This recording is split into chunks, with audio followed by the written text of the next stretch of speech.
Hello दोस्तों, जय श्री राम, जय बालाजी महाराज की। आपका हमारे यूट्यूब चैनल हनुमंत कृपा 0005 में स्वागत है। प्रतिदिन की तरह आज भी मैं साथियों आपके लिए श्री हनुमान जी की भक्ति से जुड़ा हुआ एक उपाय लेकर उपस्थित हुआ हूँ। साथियों, उपाय के सेशन में आगे बढ़ने से पहले मैं आपसे एक निवेदन करना चाहूँगा कि अगर आप हमारे चैनल पर नए हैं तो चैनल को भी सब्सक्राइब कर लें, बेल आइकन को प्रेस कर लें, जिससे हमारे वीडियो का नोटिफिकेशन सबसे पहले आपको प्राप्त हो। और साथियों, अगर आपका हनुमान जी की भक्ति से कोई जुड़ा हुआ प्रश्न है, कोई आपकी जिज्ञासा है या आपकी कोई व्यक्तिगत समस्या है, तो आप हमें प्रतिदिन साय 3 बजे से लेकर 4 बजे के बीच में कांटेक्ट कर सकते हैं। फ़ोन के माध्यम से हमारा कांटेक्ट नंबर रहेगा 6378992357। उक्त नंबर पर आप प्रतिदिन साय 3 से लेकर 4 बजे तक हमें कॉल कर सकते हैं और अपनी समस्या का समाधान पाने के लिए विचार विमर्श करने के लिए कोई चार्ज नहीं लिया जाता। साथियों, अगर आप अपनी कोई अर्जी लगवाना चाहते हैं तो अर्जी के लिए यही उक्त नंबर व्हाट्सएप नंबर है। इस पर अपना नाम लिखें और अपनी अर्जी लिखकर हमें कमेंट कर भेजें, हम आपकी अर्जी भी लगा देंगे। तो आइए साथी, अब चलते हैं आज के सेशन की तरफ। तो साथियों, थंबनेल के अनुसार आपको विदित हो गया होगा कि हमारा जो आज का सेशन है बहुत ही रोचक है और आपके लिए उपयोगी होने वाला है। साथियों, किसी का वशीकरण किया हो, सम्मोहन किया हो या कोई व्यक्ति निर्दोष होते हुए किसी अपराध की सजा, निर्दोष होते हुए अपराध में सजा काट रहा है, कारावास की सजा काट रहा है, ऐसे व्यक्तियों को छुटकारा पाने के लिए आज का यह उपाय है। तो साथियों, उपाय को आराम से श्रवण करें। अब मैं आपको विस्तार से चर्चा करता हूँ। साथियों, कोई भी व्यक्ति अगर किसी भी व्यक्ति का सम्मोहन कर लेता है या वशीकरण कर लेता है, यानी कि अपनी मर्जी से उस व्यक्ति को मनचाहा कार्य करवाना, अपने अधीन रखना और उसे अपनी मर्जी से स्वयं स्वतंत्र होकर कोई कार्य करने नहीं देना, ये होता है वशीकरण। और वशीकरण के अंतर्गत आदमी एक बंदी की तरह ही रहता है, यानी कि दूसरे के संरक्षण में रहता है। उसके मस्तिष्क का, उसके शरीर का, उसकी सारी चीज़ों का जो कंट्रोलर होता है वो व्यक्ति होता है जिसने उसे वशीकरण या सम्मोहन किया है। वो जो चाहता है वो ही वो करता है। तो साथियों, अगर कोई ऐसा व्यक्ति आपका है और आप उसे, आपका जानकार है, आपका संबंधी है और आप उसे निकालना चाहते हैं और आप ऐसा कुछ नहीं कर पा रहे हैं जो आप उसे निकाल सकें, तो भगवत कृपा से सब संभव है। आप इस उपाय को करते हैं तो निश्चित आपको सफलता मिलेगी। दूसरा साथियों, जैसे किसी का कोई संबंधी बिना किसी अपराध किए हुए अन्य लोगों की किसी साजिश के तहत उन्हें फंसाया गया हो और उसके विरुद्ध ऐसे साक्ष्य प्रकट करके निर्दोष व्यक्ति को दोषित साबित कर उससे कारावास की सजा हो गई हो और वह व्यक्ति निरपराध होते हुए भी कारावास की सजा काट रहा है, तो ऐसे व्यक्तियों को बंदी गृह से मुक्त कराने के लिए, छुटकारा दिलाने के लिए यह उपाय बहुत ही कारगर है। साथियों, कई बार क्या होता है कि वशीकरण और की जो स्थिति होती है वो ही सेम वहाँ होती है जैसे कि बंदी गृह में आदमी रहता है, क्योंकि बंदी का मतलब होता है बंदी, जिसे किसी चीज़, सारे चीज़ों के बंधन हो गया, वह अपनी मर्जी से कुछ नहीं, हिल नहीं सकता। तो साथियों, ये 2-3 चीज़ें ऐसी होती हैं जिसमें आदमी दूसरे के संरक्षण में ही रहता है, स्वयं की स्वतंत्रता नहीं होती। कई बार देखने में आता है साथियों, और कई भक्तों ने भी हमें अवगत कराया, और ये सामान्य सी बात है। बहुत सारे लोग ऐसे होते हैं जो अपने स्वभाव से सरल होते हैं, वो अपनी बात को स्पष्ट रूप से किसी के सामने नहीं रख पाते। ऐसे लोगों को जो चतुर लोग हैं वो क्या कहते हैं कि ये तो मंद बुद्धि है, इसका दिमाग काम नहीं करता। वो मंद बुद्धि ना होते हुए, जबकि उसकी जो क्षमता है उससे भी अधिक है, उसकी जो, उसे मंद बुद्धि कहा जा रहा है, लेकिन उसको अपने संरक्षण में रख लिया जाता है और उसको खान पान के लिए रोटी पानी दिया जाता है और उससे मनचाहा जैसा कार्य कराया जाता है, जैसे घर का झाड़ू पोंछा। और बहुत सारे ऐसे होते हैं कि किसी को किसी चीज़ की ज़्यादा आवश्यकता होती है कि भैया हम तेरी शादी करा देंगे, तू हमारे यहाँ रहे, हमारे यहाँ काम धंधा कर, और ये ऐसे। तो बहुत सारी ऐसे लालच देकर भी व्यक्ति को बंदी की तरह कार्य करवाया जाता है। भैया घर का काम कर, पशुओं को चारा डाल, दूध निकाल, और घर के जो भी सामान्य काम होते हैं, यानी कि एक आदमी अगर वो आदमी घर में रखता है तो 10 से 15 हज़ार रुपये में आता है, जो गृह कार्य करेगा, जो नौकर बोलते हैं, जिसे रेंट हायर करके रखते हैं। लेकिन उनको क्या है कि एक छोटा सा लालच देके एक ऐसा सरल व्यक्ति जो जिसका सरल स्वभाव है, वो किसी से अपनी कोई पलट के बात नहीं कहता, ऐसे व्यक्ति को उन्होंने थोड़ा सा लालच देके कि हम आपको रोटी देंगे, आपको भोजन व्यवस्था देंगे, आप हमारे यहाँ रहिए और हमारे यहाँ काम करिए। ऐसे व्यक्ति बहुत सारे हैं। तो ऐसे व्यक्तियों को भी स्वतंत्रता दिलाने के लिए, और जो व्यक्ति वशीकरण किए हुए हैं, जो दूसरे के संरक्षण के अनुसार ही चलते हैं, दूसरा जैसे उनको कहता है उसके अनुसार चलते हैं, और आपको पता है कि ये उक्त व्यक्ति के बस में है, उसके कंट्रोल पावर में है, और ये ही उसको चलाता है। तो अगर आप उसको भी मुक्त कराना चाहते हैं तो वो भी मुक्त हो जाता है। अगर आपका कोई भी संबंधी निरपराध निर्दोष कारावास की सजा काट रहा है, वो भी मुक्त हो जाता है। अगर एक आपको जहन में एक प्रश्न उठा होगा भी है, वो प्रश्न क्या होगा कि जो कारावास की सजा काट रहा है वो क्या किसी पाठ से, पूजा से छूट सकता है, मुक्त हो सकता है? ये प्रश्न आप सुनने वाले सभी के मस्तिष्क में आया होगा कि आप जो कह रहे हैं, क्या कानून के द्वारा जो व्यक्ति को साक्ष्य के आधार पर जो सजा हो चुकी है, क्या उसको कारावास से स्वतंत्र कराया जा सकता है? ऐसा संभव है क्या? ये आपका प्रश्न होगा। तो आपके इस प्रश्न का मैं यही उत्तर दे देता हूँ, आपके संशय को मैं यही समाप्त कर देता हूँ, आपकी जिज्ञासा का यही उत्तर दे देता हूँ। तो साथियों, भगवत कृपा से सब कुछ संभव है, और ऐसा हुआ है और ऐसा होता है।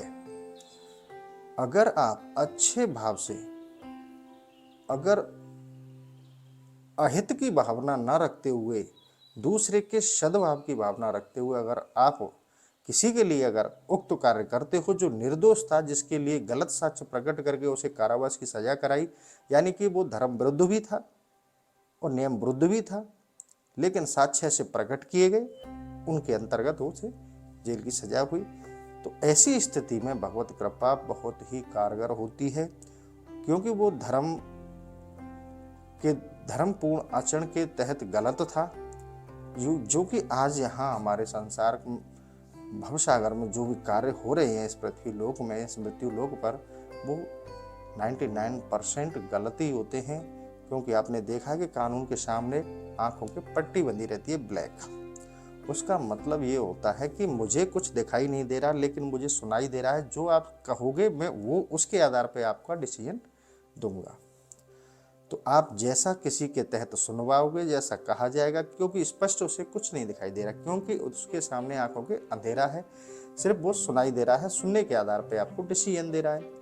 तो साक्ष्य आप कैसे भी प्रकट करके किसी भी दोषी को फंसा देते हैं, तो वो निरपराधी ही और निर्दोषी ही होता है। अगर ऐसे व्यक्ति को कोई सजा होती है तो निश्चित भगवत कृपा से उसको स्वतंत्र और मुक्त कराया जा सकता है।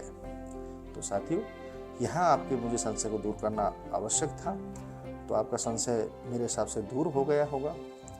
तो अब आपको मैं आज के जो हमारा सेशन है, इस सेशन में हमारा उद्देश्य यही है कि जिन व्यक्तियों का शोषण हो रहा है या जिनके साथ गलत हुआ है, उन लोगों को फ्रीडम दी जाए, उन्हें स्वतंत्र कराया जाए, उन्हें छुटकारा दिया जाए, क्योंकि सभी को स्वतंत्र रहने का लीगली अधिकार है और भागवतिक भी अधिकार है। तो साथियों, अब मैं आपको सेशन में आगे ले चलता हूँ और उपाय की ओर ले चलता हूँ, तो आप उपाय को अच्छे से समझ लें। और एक चीज़ और मैं यही स्पष्ट करते चलता हूँ आपकी, कि अगर आपको लगता है कि आपकी बेटी का, आपकी बहू का, आपके किसी भी परिवार के सदस्य का या आपके किसी भी रिश्तेदार का किसी ने ऐसा वशीकरण किया है और आपको प्रतीत होता है कि इसका कंट्रोलिंग पावर उसके हाथ है, या आपके बेटे को किसी ने वशीकरण कर रखा है, तो इसके लिए आप ये अनुष्ठान कर सकते हैं, क्योंकि आज के समय में इतनी तंत्र मंत्र विद्याओं का बोलबाला हो गया है कि सामान्य जीवन जीना असंभव प्रतीत होता है। क्योंकि बहुत सारे भक्तों के जब भी फोन कॉल्स पे चर्चा होती है तो 30% सवाल इसी बात के आते हैं, और ज़्यादातर हमारी जो महिला भक्त हैं उनका तो प्रश्न सबसे पहले यही रहता है कि आप ये देखकर बताइए कि हमारे पति को, हमारे बेटे को, हमारे इस उक्त पर्सन को किसी ने सम्मोहन कर रखा है या वशीकरण कर रखा है, वो हमारी बात तो मानता ही नहीं। तो आज मैं आपकी हर समस्या का समाधान करने के लिए आज एक ही मात्र उपाय है, इस उपाय से आपकी सारी समस्याओं का समाधान हो जाएगा, निश्चित मानिए। लेकिन इसके लिए भाव होना चाहिए, अहित की भावना नहीं होनी चाहिए, और प्रभु से अच्छे भाव से, अच्छे मन से आप प्रार्थना करिए, निश्चित आपको उक्त कार्य में सफलता प्राप्त होगी। तो साथियों, अब उपाय की ओर चलते हैं। साथियों, आपको यह उपाय शुक्ल पक्ष के मंगलवार से प्रारंभ करना है। आपको मंगलवार के ब्रह्म मुहूर्त में आपको स्नान ध्यान कर कर निवृत्त हो जाना है, स्वच्छ कपड़े पहन लेने हैं, और आपके जो घर का मंदिर है उस मंदिर की आप अच्छे से साफ सफाई कर लीजिए, पवित्रता का विशेष ध्यान रखिए। अब आपने मंदिर की साफ सफाई कर ली, आपको कुछ सामग्री की आवश्यकता होगी, मैं वो आपको स्पष्ट करते हुए बता के चलता हूँ। अब आपके पास हनुमान जी की कोई छवि है तो ठीक है, अगर आपके पास कोई पोस्टर है, फोटो फ्रेम है, जो भी आपके पास हनुमान जी का तस्वीर है, चाहे वो पंचमुखी हनुमान जी का है, चाहे उड़ते हुए हनुमान जी का है, या बैठे हुए हनुमान जी का है, या खड़े हुए हनुमान जी का है, या मिट्टी की मूर्ति, कोई भी छवि आपके पास है, उसको एक नवीन लाल कपड़ा लीजिए और उस पर स्थापित करिए। स्थापित करने से पहले आप उस छवि को गंगा जल से छींटे लगाकर पवित्र कर लीजिए। आपने पवित्र कर लिया, आपने छवि के लिए टीका, चंदन, चावल से पूजन किया, लाल पुष्प अर्पित करें। एक आपको अच्छा सा स्वच्छ सा, आपके पास मिट्टी का दीपक है तो भी चलेगा, अगर किसी धातु का दीपक है तो भी चलेगा। आप एक दीपक बनाइए, कम से कम वह दीपक आधा घंटा जलता रहे, इतनी मात्रा में उसमें गाय का घी रखिए। घी उसमें गर्म करके डालिए जिससे दीपक अच्छी तरह से जलता रहे और दीपक बंद ना हो। दीपक में जो लंबी सीधी खड़ी हुई बत्ती लगाते हैं, वो बत्ती आप सभी से निवेदन करता हूँ कि कभी भी पूजा पाठ में जो खड़ी हुई बत्ती होती है वो कभी नहीं लगाया करें। हमेशा पूजा पाठ में जो आड़ी दिशाओं की ओर दिशा मुख करके जो बत्ती लगाई जाती है वह शुद्ध और सही दीपक कहलाता है। तो साथियों, उसमें आप कॉटन से एक बढ़िया अच्छी सी लंबी बत्ती बना लें और उसमें रख दें। दीपक को स्वच्छ और सुंदर बनाएं। बनाकर अब आपको हनुमान जी के लिए भोग प्रसाद रखना है। भोग प्रसाद में आपको केला, अनार, इनमें से कोई फल रख लें, नहीं तो जो भुने हुए चने आते हैं, चना और थोड़ा सा गुड़। चने का ध्यान रखें, चना नमक वाले नहीं हो, क्योंकि चनों को जब भूनते हैं तो उनमें नमक डाल दिया जाता है। तो नमक वाले चना नहीं हो, जो सादा हो, नमक रहित हो, और उन थोड़े से चना, थोड़े से गुड़, ये आप रख सकते हैं। रखने के बाद में अब आपको एक धूप बत्ती ले लेनी जो अच्छी खुशबू वाली हो। धूप बत्ती रख के अब आपको हनुमान जी के लिए एक जनेऊ लेना है, जो सूती सफ़ेद वाला जनेऊ पहनते हैं, वो छोटा एक जनेऊ छवि को अर्पित कर दें। इस तरह से आप अपनी पूजा की व्यवस्था आपकी हो गई। अब आप अपना दीपक जलाइए, धूप जलाइए, और अब आपको अपना पूजा करना है और पाठ भी करना है। पाठ करने से पहले आपको 2 वस्तुओं की आवश्यकता होगी, वो मैं पहले बता के चलता हूँ। तो साथियों, आपके पाठ के लिए क्या रहेगा? पाठ के लिए आपको एक स्वच्छ आसन लेना है। आसन घरों में कई सारे होते हैं कि कई कपड़ों के आसन बना लेते हैं, वो शुद्ध और स्वच्छ पवित्र नहीं होते। कपड़े का आसन कभी भी आप उपयोग में ना लें। अगर आपके पास कोई कंबल है, अगर आप मार्केट से कोई छोटा सा कंबल ले लें, उस कंबल का आसन बना लें। कंबल का आसन यानी कि वूलन का आसन ही जो पाठ होता है, मंत्र होता है और साधना होती है, उसमें या तो मैं यही कहूँगा, सलाह दूंगा, या तो कुश का आसन। लेकिन कुश अभी यहाँ अपने पर्याप्त तो नहीं होती, क्योंकि सभी खेतों में आजकल फसल होने लग गई है, तो वो कुश पैदा बहुत कम होती है, समाप्त हो गई है। लेकिन आप जो वूलन का कंबल या आसन लेवें, स्वच्छ हो। और एक वूलन का आसन मार्केट में भी आता है, जो पूजा वालों की दुकान पर मिल जाता है, 70-80 रुपये का, आप वो भी ले सकते हैं। लेकिन ये ध्यान रहे वूलन का। अब आप प्रश्न रहेगा कि वूलन का ही क्यों? वूलन का इसलिए कि जब हम आप लोग साधना में बैठते हैं, तो जो भी हम मंत्र बोलते हैं, तो जो भी मंत्र की ऊर्जा निकलती है वो हमारे शरीर में होके प्रभावित होती है, फिर पुनः बाहर निकलती है। तो इसका अर्थ होता है कि जो हमारे शरीर में उस मंत्र की, उस पाठ की जो ऊर्जा आ रही है, वो सीधे, क्योंकि हमारा जो शरीर है वो पंचभूत तत्वों से बना हुआ है, क्योंकि इसी प्रकृति से बना हुआ है, तो हमारी ऊर्जा जो आई वो प्रकृति के अंदर रिड्यूस हो जाती है, यानी कि धरती के अंदर चली जाती है, क्योंकि हमारा सीधा कांटेक्ट अर्थ से होता है, यानी कि सरफेस से होता है, पृथ्वी से होता है। तो जो भी ऊर्जा है वो जमीन की ओर चली जाती है। तो उस ऊर्जा को रोकने के लिए, जो नष्ट ना हो और वो हमारे लिए, हम जिसकी चीज़ के लिए कर रहे हैं उसके लिए प्रभावी हो, इसलिए हम वूलन का आसन लेते हैं। यानी कि ऊनी आसन होना चाहिए, और आसन भी ऐसा जो स्वच्छ हो। आप एक बार स्थायी तौर से आसन बना लें। अगर आप साधक हैं, उपासक हैं और पूजा पाठ करते हैं, तो इस तरह से एक आसन बना लें। मैं इन चीज़ों पर बात नहीं करना चाहता क्योंकि समय लगता है, पर लेकिन आप भक्तों की ऐसी सारी शंकाएं होती हैं कि वो हम उनको उपाय बता देते हैं, लेकिन वो उसको ढंग से नहीं कर पाते और उनको उस चीज़ की सफलता नहीं मिल पाती।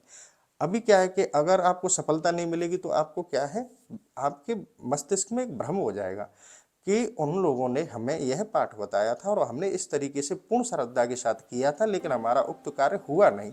हुआ कैसे नहीं? क्योंकि जब आपने साधना की थी, उस समय जो आप साधना कर रहे थे, जो आप पाठ कर रहे थे, जो आप मंत्र जाप कर रहे थे, वो सारी ऊर्जा जमीन के अंदर चली गई। आपके ऊपर उसका कोई प्रभाव नहीं हुआ और उसका कोई आपके ऊपर विस्फोट नहीं हुआ, इसका आपको लाभ नहीं मिला। तो यहाँ क्या है कि जब ऐसी छोटी मोटी चूक हो जाती है, इन पर आप ध्यान नहीं देते हैं, तब आपके कार्य सफल नहीं होते। तो साथियों, एक अच्छा सा सुंदर सा आसन ले लें।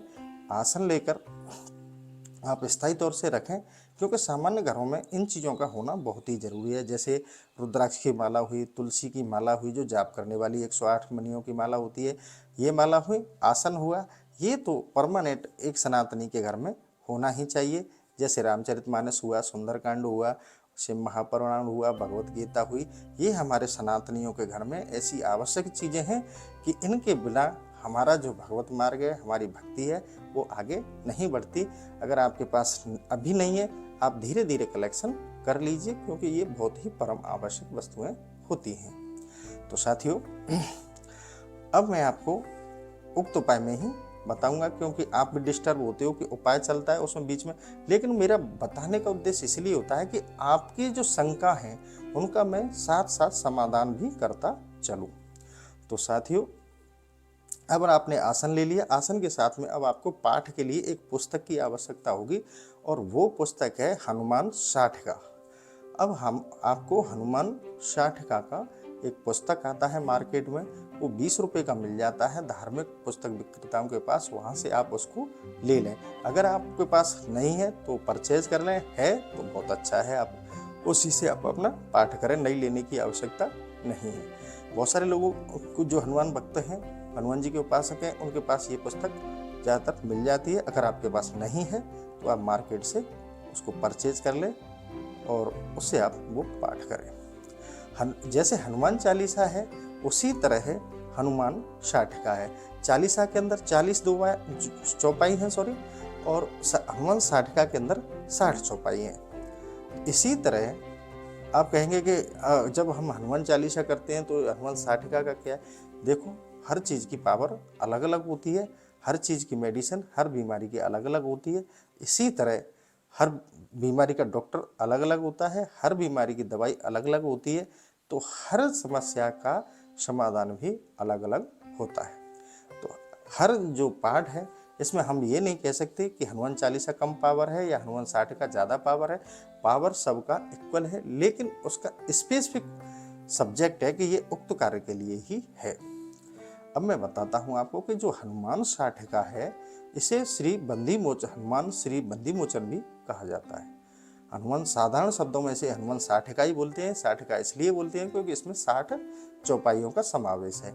और इसका जो मूल नाम है, तुलसीदास जी ने इसका जो मूल नाम रखा था श्री हनुमान बंदी मोचन। श्री हनुमान बंदी मोचन के नाम से यह 60 का है और इसको श्री तुलसीदास जी द्वारा रचित है और यह बहुत ही कारगर और ऊर्जावान पाठ है। इसके पाठ के करने से निश्चित ही सफलता प्राप्त होती है। तो साथियों, ये आपकी सामग्री हो गई। आपको एक आसन लेना है और आपको एक हनुमान 60 की पुस्तक लेनी है और अपने पूजा मंदिर में, घर के पूजा मंदिर में आपको धूप दीपक और भोग प्रसादी रखकर आपको पूजा करना है। अब साथियों, आपको क्या करना है, अब आपको संकल्प लेना है। आपने अब दीपक जला लिया, आपके पास आसन है, आपके पास हनुमान 60 का पुस्तक है।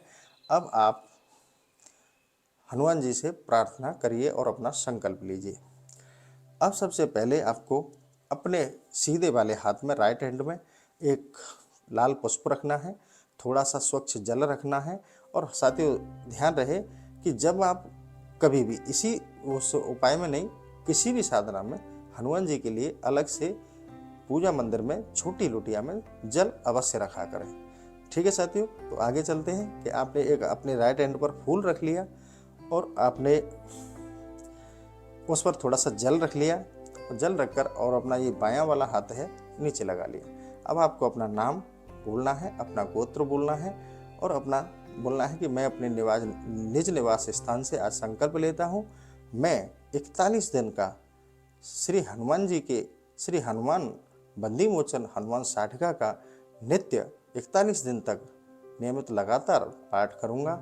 जो हमारा संबंधी उक्त व्यक्ति के वशीकरण में है या किसी निर्दोष होते हुए भी वह किसी कठिन कारावास की सजा में जेल में बंद है, हम उसे छुड़ाना चाहते हैं, वहाँ से निकालना चाहते हैं।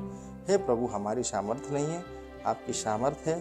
प्रभु, आप उसको स्वतंत्र करा दें, उसे छुटकारा दिला दें। इस कामना के साथ मैं आज ये संकल्प लेता हूँ कि मैं आपका 41 दिन तक नियमित यह आपका पाठ करूँगा हनुमान 60 का। और आप मेरा ये संकल्प है, आप स्वीकार करें, स्वीकार करें, स्वीकार करें। यह कहकर श्री हनुमान जी महाराज के चरणों में आपको वो छोड़ देना है संकल्प। संकल्प छोड़ने के बाद में आपको आसन पर बैठ जाना है। आसन पर बैठकर आपको एक पाठ हनुमान 60 का करना है। यही पाठ आपको शाम को करना है। ये सुबह शाम दोनों समय आपको हनुमान 60 का पाठ करना है। पाठ पूर्ण होने के बाद में आपको आरती करनी है। आरती आपको कपूर की टिक्की से करनी है। जो दीपक जल रहा है उस दीपक से कभी भी आप आरती ना किया करें। जो आप ठाकुर जी के लिए, हनुमान जी के लिए, जो भी आपके इष्ट हैं, जो दीपक जलाते हैं, उसी ज़्यादातर लोग देखें कि उसी दीपक से आरती करते हैं जो दीपक आपने मंदिर में जलाया है। आरती के लिए अपना अलग दीपक रहे और मंदिर की पूजा के लिए जो मंदिर में दीपक जलता है वो अलग रखें। और आपको एक विशेष बात ध्यान दिला दूं कि जो भी हनुमान जी की आरती होती है वो कपूर के माध्यम से होती है। आप एक टिक्की कपूर जलाएं और एक जो दीपक में आपने आरती के लिए घी रखा है अलग से दीपक बना के, उस दीपक में बत्ती लगा के आप आरती करें। इस तरीके से आपको आरती करनी है। आरती करने के बाद में जो आपके पास थोड़ा सा जल रखा है, उस जल में से आप पाठ करने के बाद में 2-3 बूंद उस आसन पर जल अवश्य डालें। खड़ा अपने आसन के पास में जल थोड़ा सा भर के रख लें और उस जल को जब आप खड़े हो में, तो आसन से खड़े होने से पहले उस पर 2 बूंद जल जरूर छोड़ें, क्योंकि उससे जो हमने जो पाठ किया है वह पाठ किसी अन्यत्र को प्राप्त ना होकर हमारे जो इष्ट हैं उनको प्राप्त हो।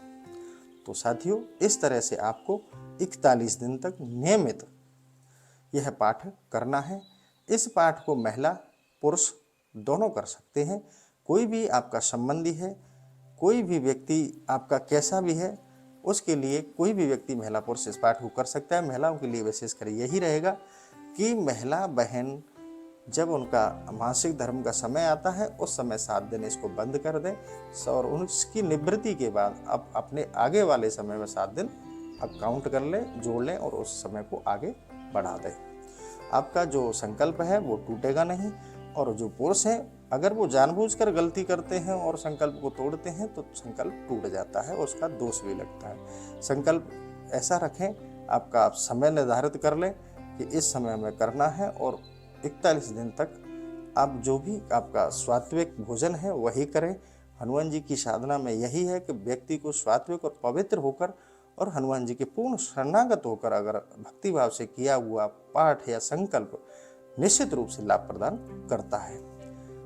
क्योंकि आज के इस कलियुग रूपी भवसागर से तारने के लिए इस धरा पर जो विराजमान है साक्षात चिरंजीवी देवता और हनुमान जी हमारे जागृत देवता हैं, तो निश्चित रूप से आपको हर समस्या से छुटकारा दिलाने में वो पूर्ण रूप से सक्षम है। तो साथियों, आज का जो हमारा सेशन था वो यही था और उद्देश्य भी यही है कि कोई भी व्यक्ति आपका संबंधी कैसी भी परिस्थिति में, कैसी भी किसी के सानिध्य में बंदी के तौर पर कार्य कर रहा है या बंदी गृह में कारावास की सजा काट रहा है, उसको स्वतंत्र कराना है या किसी के वशीकरण में रहता है उसका वशीकरण काटना है, ये सारी चीज़ें होती हैं। और इनसे मुक्ति पाने के लिए सिर्फ हमारे हनुमान जी ही हमें मुक्ति दिला सकते हैं। तो आप कहीं ना भटकें, किसी तंत्र मंत्र के चक्कर में ना पड़ें और अपना यह 41 दिन का अनुष्ठान करें। निश्चित रूप से किसी ने कैसा भी तंत्र मंत्र का वशीकरण किया हो, कुछ भी किया हो, इस पाठ से निश्चित तौर पर उस समस्या का समाधान हो जाता है और व्यक्ति के दूसरे के बंधन से मुक्त हो जाता है। तो साथियों, आज का सेशन हम यही समाप्त करेंगे। सेशन समाप्त करने से पहले आपसे एक निवेदन करना चाहूँगा कि अगर आपको कोई भी संशय लगे किसी भी प्रश्न पर तो आप हमें 3:30 से 4 बजे के बीच में कॉल कर सकते हैं और अपनी समस्या का समाधान कर सकते हैं। और एक चीज़, बहुत सारे हमारे भक्तों को एक संशय रहता है कि हम इनसे बात करें नहीं करें, बात हो पाएंगी नहीं हो पाएंगी। ये निश्चित है कि अगर आप हमें सही समय पर फ़ोन करते हैं तो आपका फ़ोन उठाया जाता है और समस्या का समाधान किया जाता है। और दूसरा ये है कि हमारे यहाँ से कोई भी चार्ज नहीं लिया जाता, ना ही कोई चीटिंग वगैरह कराई जाती है। आप ये नहीं सोचें कि सोशल मीडिया पे आजकल बहुत चीटिंग हो रही है, तो ऐसा हमारे यहाँ से नहीं है। आप आश्वस्त रहें, आपके साथ ऐसा कोई गलत कार्य नहीं होगा। तो साथियों, आपको हमारा वीडियो कैसा लगता है, हमारे चैनल के माध्यम से जो सुविधाएं दी जा रही हैं वो आपको कैसी लगती हैं, उसका आप कमेंट के माध्यम से विचार अवश्य रखा करें, जिससे हमें भी अधिक मोटिवेशन मिलता है। जो हम आपके लिए समय निकालते हैं वो हमारा समय आपके कार्य में उपयोग में आ रहा है नहीं आ रहा है, तो वो भी हमें आपके कमेंट के माध्यम से पता चलता है। तो आप कमेंट किया करें। आज का सेशन मैं यहीं समाप्त करता हूँ। जय श्री राम, जय बालाजी महाराज की।